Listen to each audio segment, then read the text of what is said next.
Sa simula ng kwento, makikilala natin si Zhang Wuji, isang batang may kakaibang kapalaran. Ang kanyang mga magulang ay parehong malalakas na mandirigma. Pero dahil sa isang malaking conflict sa mundo ng martial arts, napilitang magtago ang kanilang pamilya. Isang araw, hinanap sila ng iba't ibang martial arts sects. Lahat gustong makuha ang isang lihim na teknike na konektado sa kanilang pamilya. Sa gitna ng gulo, nasangkot si Wuji kahit bata pa lang siya. At doon nagsimula ang kanyang trahedya. Dahil sa isang lason na itinurok sa kanya. Unti-unting nanghina ang kanyang katawan. Halos mamatay siya. At kahit anong gawin ng kanyang mga magulang, hindi nila siya mailigtas. Sa huli, naiwan si Wuji na mag-isa. Isang batang walang kalaban-laban sa isang mundong puno ng panganib. Lumipas ang mga taon, at si Wuji ay napadpad sa isang liblib na lugar. Doon niya nakilala ang isang misteryosong matanda. At dito nagsimula ang kanyang pagbabago. Tinuruan siya ng malalakas at lihim na martial arts techniques. Mga teknik na kayang baguhin ang kapalaran niya. Habang patuloy siyang nagsasanay, unti-unti siyang lumalakas. Mula sa isang mahina at may sakit na bata, naging isa siyang mandirigmang may pambihirang kakayahan. Pero hindi lang lakas ang natutunan niya. Natuto rin siyang magtiwala at magmahal. Nakilala niya ang iba't ibang tao sa kanyang paglalakbay.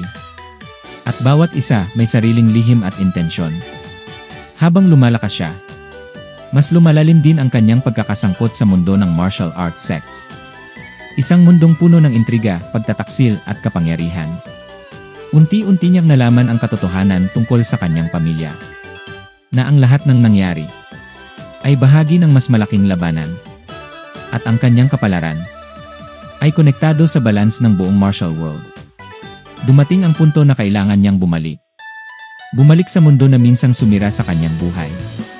Pero ngayon, hindi na siya ang batang mahina. Isa na siyang mandirigma. At handa na siyang harapin ang kanyang mga kaaway. Sa kanyang pagbabalik, isa-isa niyang hinamon ang mga sects na may kinalaman sa kanyang nakaraan. Mga taong minsang nagdulot ng kanyang paghihirap. Pero habang papalapit siya sa katotohanan, mas lumalabas ang komplikasyon. Dahil hindi lahat ng kalaban tunay na masama. At hindi lahat ng kakampi mapagkakatiwalaan. Sa gitna ng kaguluhan, kailangan niyang pumili. Pumili kung sino ang paniniwalaan. At kung anong landas ang tatahakin niya. Sa huli, hinarap niya ang mga pinakamalalakas na kalaban. Sa isang serye ng laban na magtatakda ng kanyang kapalaran.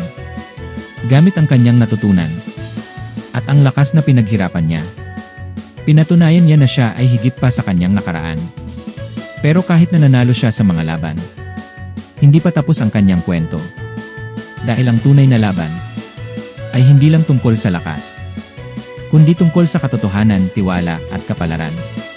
At doon nagtatapos ang unang bahagi ng kanyang paglalakbay. Isang mandirigmang patuloy na hinahanap ang kanyang lugar sa mundo.